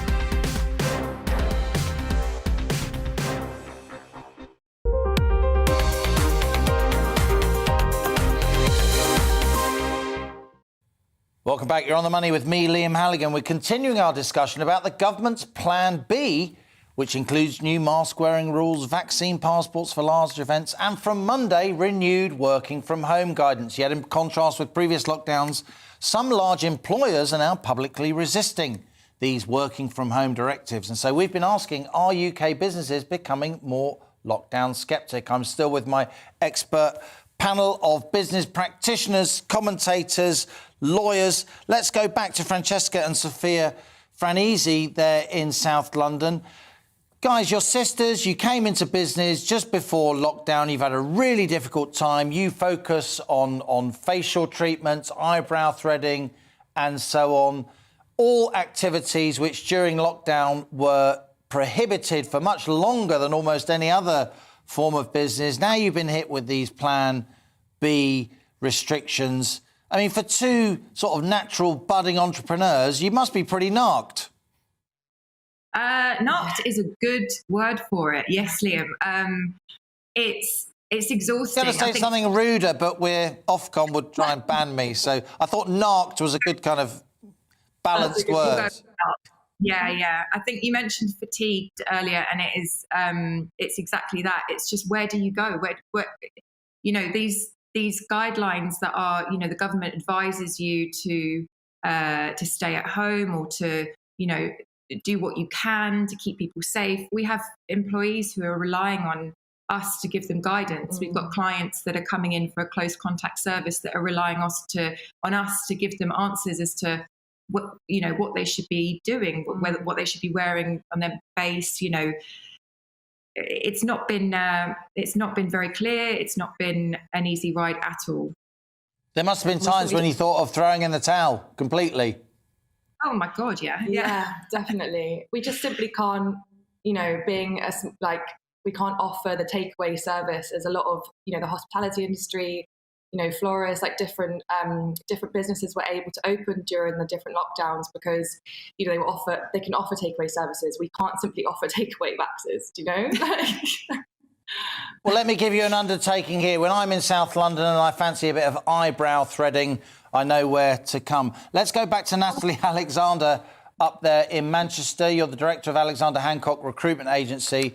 Natalie, again, without naming any names and undermining any client confidentialities, you are somebody who has a very broad grasp on business opinion in one of our major cities here in the UK. How do you think, in broad terms, business is feeling? There's lots of supply chain issues. People are fighting for, good workers. Wages are going up. There's a lot of inflation knocking around. And now this. Do you think these Plan B restrictions, relatively mild as they are, will impact commerce, will impact growth in the Northwest and beyond? Well, I think it just brings back uncertainty, doesn't it? And companies operate best when things are certain. So the issue will be, what now? Now, it's a good thing that we're actually in the winter months, coming up to Christmas. So the business world does go a little bit quieter now. But come January, people want certainty. And because I deal with SMEs, and so I'm dealing with the managing directors and the owners of the businesses, they are concerned about what's going to happen in the future. I think on the whole, though, people have been very comfortable with what the government have done. They've looked after the country generally. They've made sure that they've got food on the table for people. They've been able to pay their mortgages. And I think on the whole, businesses have been very supportive of the government. And I think they are now looking at it as if to say, right, well, we need to get on as well. What do we have to do to put in place to make sure that our businesses survive? Because without the survival of these businesses, the economy is going to completely crash. So they're just going to get on with it. We've got no choice. James, let me go back to you for some more legal guidance. You are an employment partner at Howard Kennedy law firm. Let's say you're, again, we're talking very generally. We can't get into specifics here or offer legal advice on television. But let's say you are an employee at quite a high-powered firm, they're saying, oh, you can come in if you want to, you don't have to, but of course we'd appreciate it if you did. You know, the workplace can be competitive. People will be concerned about any decision they make because they're concerned from a health point of view to work from home. They may worry about the impact of that on their career prospects. When government advice is so vague, do they have a legal leg to stand on? Well, there have been studies out there suggesting that people that don't necessarily go into the office may suffer. If employees do have certain choices, and if they feel that their health and safety is somehow compromised, they should take that decision and not go into the office. But I think we're talking about short term, for the moment anyway. I mean, who knows what's going to happen with new variants, etc. And I think sensibly, a lot of employees will be working from home where they can, and they'll follow that guidance. And I don't think that employers are going to immediately treat people detrimentally if they take those decisions. Now, if an employer says to an employee, look, you must come into the office, then that could give rise to claims by the employee. But we're not seeing a lot of that. I think we're in the run-up to Christmas. I think people are being quite sensible at the moment. But look, employees do have rights, and they'll exercise those rights if employers behave badly. Very interesting. Helen, you specialise, your business, Blonde Money, is all about that intersection between politics, finance, economics. What do you make of this situation? It's really quite a unique situation, isn't it? We've got the government, quotes, being deliberately vague. That's the view of a very distinguished lawyer here on the show about the guidance it's giving. Well, we will have employees who will be concerned about exercising their legal right to stay away from work for health reasons. We've got GDP growth flat, and we've got recruitment specialists from one of our biggest cities saying this is clearly impacting the economy going forward. Well, a couple of weeks ago, we put out a research note called the Omicron Certainty. There is an absolute certainty to this, which is the world has changed. We are in a more virtual world. Some businesses, unfortunately, you have to adapt or you won't survive. And one thing I would put to you, this is a great comment from the brother of our chief operating officer. Go on. He said, I had an employee call me up saying, I'm not sure if I can come in, I don't know. And he said, can you guarantee my safety? And he said, we've never been able to guarantee your safety, even before the pandemic. Yeah. So I understand this is a difficult time, but actually we all need to get into the new mindset. We've got to get more used to virtual working. Some of these firms that, are putting their foot down about it, actually get with the programme of we have to adapt to a more virtual world. Now, when it comes to stuff that cannot be done virtually, we're going to find ways to adapt. Then, I don't know, more PPE, more reassurance, more personal decisions, more judgment about the risks. But we've got to live with this. We're not going back to the world before the pandemic. And of course, if the evidence comes out, the World Health Organization and others confirm what many scientists now suspect, that Omicron is mild, that it is less fatal than Delta, then these restrictions should disappear. Potentially, but there's still this point that even without the pandemic, we are in a technological revolution. This is like the Industrial Revolution. This is, moving to combine harvester time. This is away from horses. The autocar time. We're in a new world. The quicker you adjust to it, the better. And let's hope we do, so that certain people, as we've heard from the employment lawyer there, don't get penalised. Very interesting. Thanks to Helen Thomas, CEO of Blonde Money. Thanks to Natalie Alexander of Alexander Hancock Recruitment up there in Manchester. Thank you to James Townsend of Howard Kennedy Law Firm. And, of course, the sisters Francesca and Sophia Franisi. Good luck with your business and hang in there. As ever here on The Money, grown-up discussions with people who really know their stuff. Coming up, it's Startup Britain with Tariq Ghanameh, the founder of a music content sharing site called Noise Sharks. Tariq started his business 4 years after fleeing the Syrian civil war. He'll be telling us more about his extraordinary story after the break. But before that, it's the GB News headlines once more with Olivia Guthrie.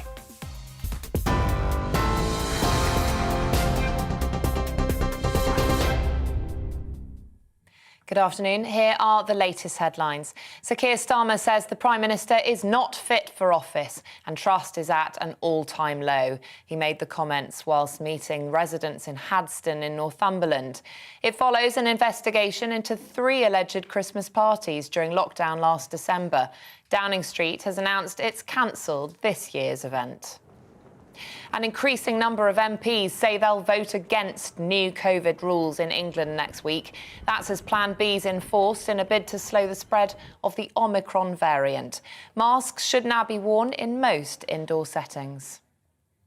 Household contacts of positive COVID cases in Scotland will have to self-isolate for 10 days, regardless of whether they test negative for the virus. The First Minister, Nicola Sturgeon, warned the country could see a tsunami of infections because of the Omicron variant.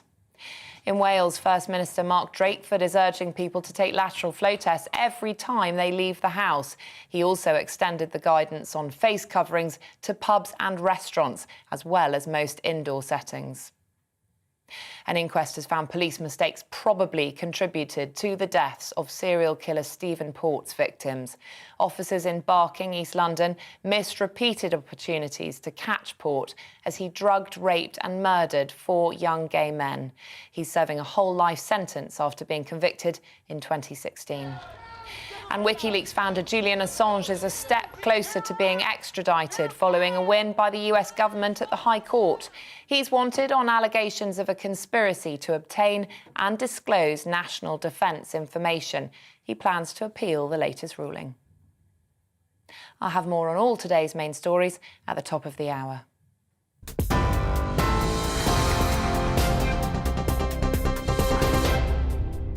You're watching GB News live across the UK and the world on our digital stream. GB News is Britain's news channel. We are the UK's home of discussion and debate from all perspectives. We are here for you. Don't forget to join our YouTube community by clicking on that subscribe button.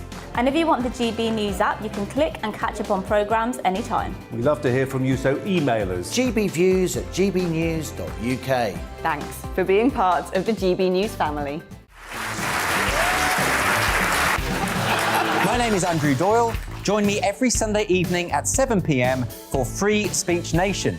This is a show where we address current affairs and news stories of the week with the help of 2 wonderful comedian panellists. I brought in comics because I want to give it a lighter edge, and also they work for less. See you there.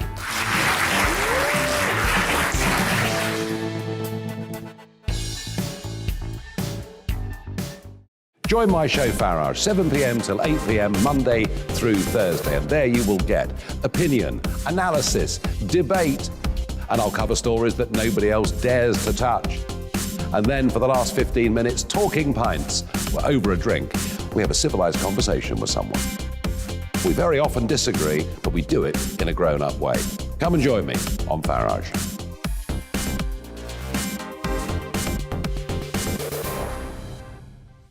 I'm Colin Brazier.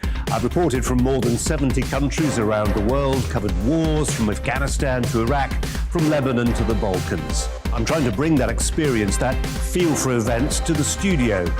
And something else, I'm ready to give an opinion. Today's stories with a spark.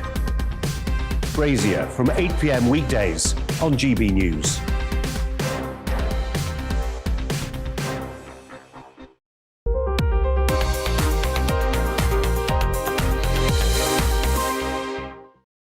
Welcome back. You're on the money with me, Liam Halligan. Today, we've been speaking about the new restrictions coming in as part of the government's Plan B and the challenges they place on business owners.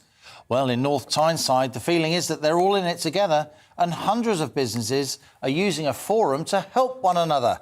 Our North East of England reporter Rachel Sweeney has been finding out more. This popular family-run chippy in Wallsend survived the pandemic by changing opening hours and delivering orders, but it wasn't easy. The team depends on lunchtime trade, and nobody buys lunch when they're working or learning from home. We have a college nearby. That was our main footfall for our lunchtime trade. They couldn't come out because they were learning from home and had long, which they still are. A lot of lunchtime trade came from the Cobalt Business Park. It's a business park with 10,000 plus members of staff. That was a huge asset for us for lunchtime trade, and they can't come now because they're working from home. So Plan B, even though we fully support what the government do, it does and it will have an impact because it's a step backwards for us. Sunny thought the major challenges were over, but now there's more uncertainty.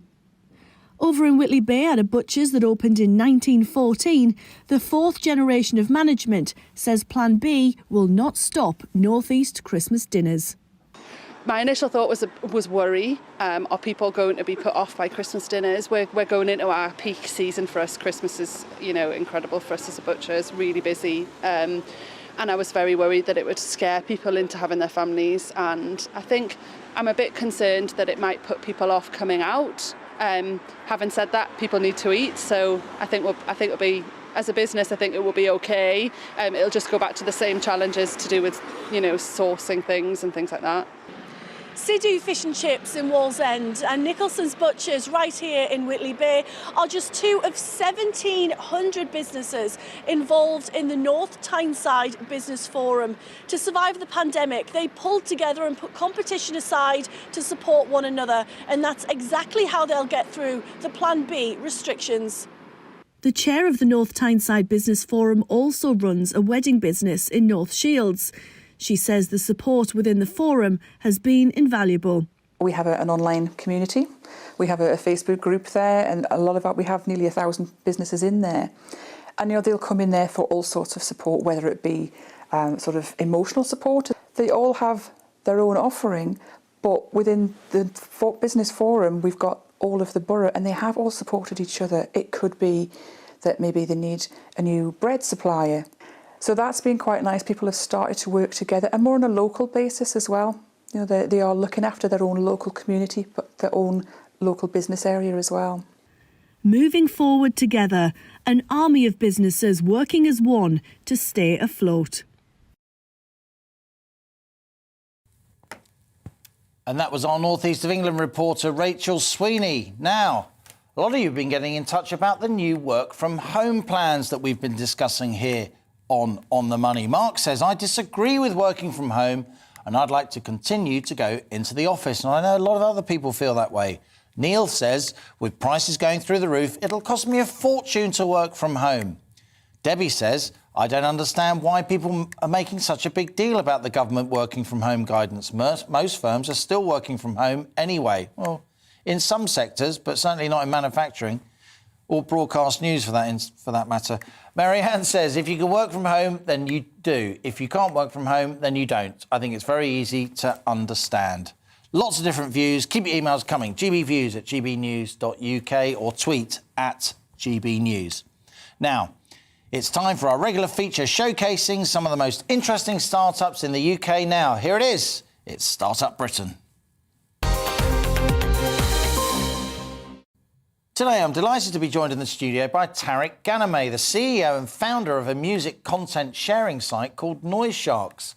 Tariq came to England 8 years ago after fleeing the Syrian civil war. He created Noise Sharks 4 years ago as an online marketplace for musicians, but 2 years ago, he changed the business and turned it into a social media platform where musicians can share their work and get funded by their fans. His goal is to create a place where music content creators of all types hang out in, share their content and get financially supported by their subscribers. Tariq, good to have you in the studio. Pleasure to be here, thank you. Just tell us a little bit about how you came to live in the UK back in, I believe, 2013. So, yeah, in 2013, I came with my family to the UK.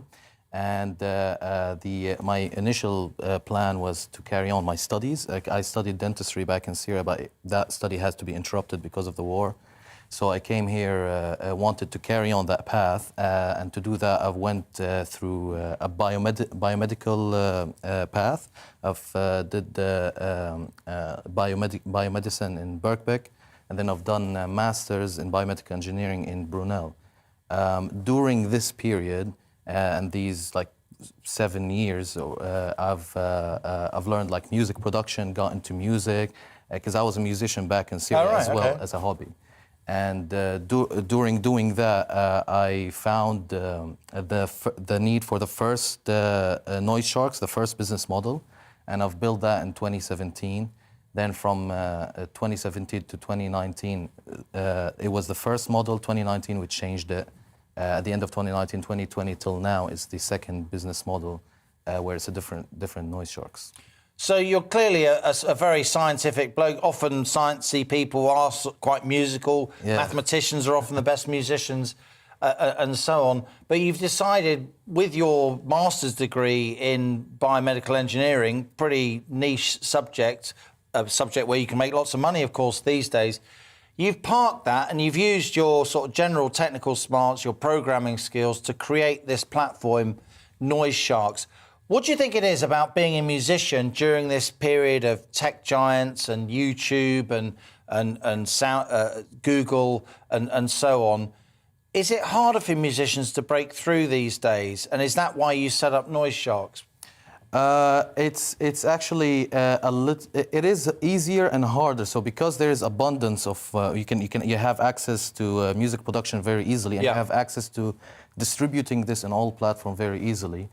So this will create a lot of creators, which means that the market will get harder to break through. But at the same time, will give a lot of opportunities for other people that didn't have access before these type of technology companies.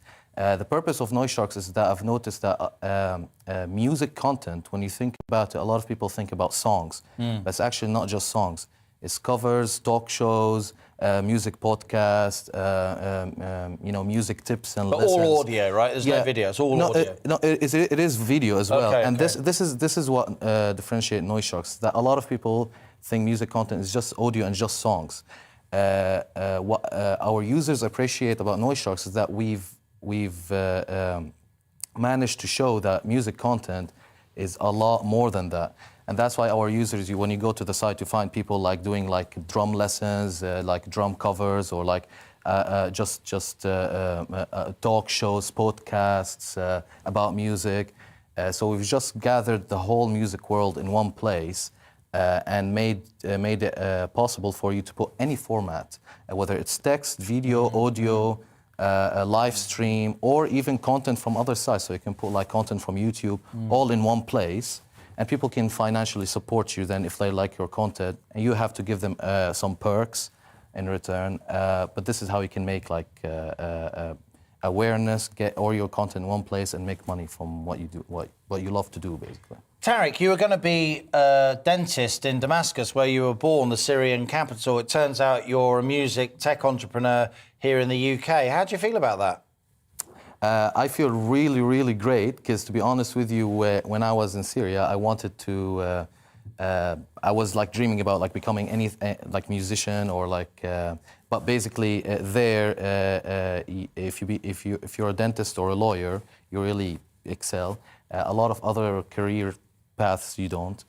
So when I came here, I wanted to do the same, but then I found out that no, I can, for example, go select any industry that I love and carry on with that. And I've chose to do that plus business because I like the idea of like iteration, giving services to people, listening to what people want and developing that for them. Just the experience when I talk to customers or users and hear what they want, and us discussing it together and develop a feature together, I think that's really amazing. Like one of our users suggested that we have like challenges in the platform. So we've added those challenges, and now the site is more interactive, so you can put any type of content, and people can score you. Wow. Yeah, so people can score what you've done. They comment why they selected the score. So it's very entertaining, and I love that aspect of it. That's why I feel really good, and I don't regret that I've left the science field and went on this more risky path of like entrepreneurship and. Yeah. So you've got this technical, scientific background. You've got the love of music. You've got the drive of an immigrant. I mean, so many of our leading companies were originally founded by people who have come to the UK to make good. We have a huge, honourable tradition of that here in our country, now our country. But let's just drill down into the business. So how does it actually make money, Tariq? And how can it help aspiring musicians who might be watching this show? Right, so if you're asking how does Noise Sharks make money, so basically we take a cut of the subscription price that fans subscribe to the creators. Okay. So when you sign up to Noise Sharks, you can subscribe to a particular creator, a particular creator, be that a band, a young singer, a young songwriter. Exactly. Okay. Like for example, I've got a creator who just does covers for like Japanese music, right? Okay, yeah. So people can subscribe to that creator, and that creator will give you perks depending on what level of subscription you select. We take a cut of that. In the near future, we're also going to add more of a noise meg thing where people can upgrade their channel. Okay. A better thing. They would have to subscribe for this, but they also can, from that subscription money, subscribe to other people. So I see. So this way, we're growing, the users are growing, and we don't grow if the users don't grow. Yeah, so incentives are aligned, as we often say in business. So a band can sign up to Noise Shark as a kind of platform distributing their wares, and if the more they pay, the more they deepen their relationship with Noise Shark, the better services they get, the more they can then interact with people who have subscribed to them via your platform, right? Yeah, I mean, to be honest with you, they don't pay for nothing on the site. The more they can get fans to support them... Yeah, the more they share their revenues with you. Exactly, A high proportion of the revenues that you share. Yeah. So how many bands and how many content creators, if you like, have you got signed up over the last 4 years? Because, as I said in the introduction, your business has chopped and changed a little bit, which is very, very not unusual as business start out and as entrepreneurs try to find that magic formula. Exactly. So it's all about iteration. So to be honest, incremental changes. A lot of them. As I said, from 2017 to, let's say, 2020, it was a completely different business to a sense where we've deleted everything. That's why all of the users from that time are gone. Some of them came back, but they're gone. Back at those time, we had I think about a couple of thousand users, but it was more of a marketplace. So people used to use it to find professional musicians or otherwise. I see, right? And this is completely deleted. When I pivoted to the other model, the team changed, my concept of what a startup is changed, everything changed. And right now because we've launched last November, we had a lot of challenges through COVID, because our team is remote. Yeah, of course. My co-founder is in Italy, and the rest of the team is in Colombia. So because of coronavirus, we had a lot of challenges. We only launched last November. The 1st of November. Right now, within 1 month, we gathered about 550 users from 1st of November till now. And do you get to play yourself? Have you put your own music on Noise Shark? Because of your background, is there a particular inclination among the creators? Do you have a lot of Middle Eastern music? Do you have a lot of ethnic world music? Or is it mainly traditional sort of UK rock, pop, jazz, rap and all the rest of it? To be honest with you, I've found it really interesting that a lot of the content that we've got is gaming music and Japanese music. Wow. I have no idea why, but a lot of people... Don't knock it, mate. It's business. Don't knock it. Yeah, and I love both categories, right? So because of this, and this is where iteration comes, we had to create a specific filter for these type of genres because they got really big on the site. But that actually is the biggest two things we've done. After that, I think it's rock and a little bit of hip hop, and then it's just scattered throughout the spectrum, really. But the mainly right now is gaming and Japanese music. Well, Tariq Ghanimé, from Damascus to the UK, from biomedicine via dentistry to entrepreneurialism, all the best of luck to you. Very much. And I look forward to hearing more about Noise Shark in the months to come. That was Tariq Ghanimé, our latest Startup Britain case study. And just before we finish the show, lots of you, many emails have come in on this working from home guidance. Clearly, a lot of you are frustrated and even confused. Jess says, I want to work from home, but I'm worried my employer will think I'm being lazy if I do, especially if other people are still in the office. A very commonly cited concern. Mike emailed in to say, I'm in the hospitality sector and I'm worried less people will be coming to pubs and restaurants because of the new guidance. I was hoping this wouldn't happen, as Christmas is one of the busiest times of the year for us. Mike, so many people in your sector feel the same way. We've had dozens and dozens and dozens of emails saying pretty much the same thing that you are. So you are not alone. Persevere. Laura says, my company are making everyone work from home, but it makes me run out of steam. The effort isn't there if the work environment is gone. Stuart says we're being made to go into work, but that's the last thing I want to do. Who wants to catch COVID before Christmas? Thanks to all of you for all your emails. We appreciate your views as ever. Keep them coming. gbviews@gbnews.uk or tweet @gbnews. And that's it, the end of another On the Money 2-hour bumper special Friday edition. You lucky people. I'll be back on Monday at 1 p.m. with more. Your daily dose of economics, business and consumer news. Thanks for joining me today. Have a lovely weekend. Check out my On the Money Money Talks podcast. This is On the Money with me, Liam Halligan, on GB News. Have a great weekend. It's time to remind ourselves there's always another winter. Canary Islands sponsors the weather. Hello again. A cold wind blowing out there this Friday. Most places seeing some winter sunshine, but there are also quite a few showers, mostly across the west. Now, we've seen some wet weather across the east from this chain of low-pressure systems, an old weather front that's slowly moving out into the North Sea, taking the rain finally away from Norfolk. But we do have the breeze coming in from the northwest, and that is bringing the showers into North Wales, northwest England, southwest Scotland and Northern Ireland. Some heavy ones, hail, thunder is possible. A few showers too for Cornwall, but much of central and eastern England, much of eastern Scotland staying dry and fine with sunny spells. Just a few showers creeping down towards Birmingham at times during the afternoon. Temperatures around about or a touch below average and feeling colder because of that fairly brisk wind. Now, the wind will continue to ease through the evening and the showers will also continue to fade, so many places will have a dry night. We will keep some showers going though across northwest England and North Wales well into the evening. We'll see a touch of frost across these eastern areas as temperatures fall, but further west, temperatures starting to rise through the night as more cloud spills in, and that cloud will bring damp conditions for Northern Ireland through the morning, and Saturday looking fairly wet across western Scotland, a bit of snow on the hills, and then we'll see patchy rain trickling into Wales, southwest England too, and eventually most places turning damp by the end of the day, but East Anglia and the southeast probably not seeing much rain until fairly late on. It will feel pretty cold in these eastern areas, 5 or 6 degrees as that cloud spills in, but turning milder in the southwest, double digits likely here. The rain becoming more extensive across the southeast during Saturday evening, so a fairly wet end to Saturday here, but easing off across Scotland and Northern Ireland, at least for a time, with a few blustery showers in the northwest. Sunday, a bit of a mixed picture. Grey in the south, brighter in the north, but the potential for some very windy weather in the northwest on Sunday night. Bye for now. Canary Islands sponsors the weather. Hi, I'm Aleister Stewart, and I really hope that you can join me here on GB News. I've been in this game for 40 years, and I've made lots of friends, and I try and reflect what they think about the big stories of the day in conversation with me. That's why we call it Aleister Stewart and Friends, and you're a key part of it as well. I always get inundated with emails and messages and texts, and if they're really good, I play them back to you. 12 till 3, every Saturday and Sunday.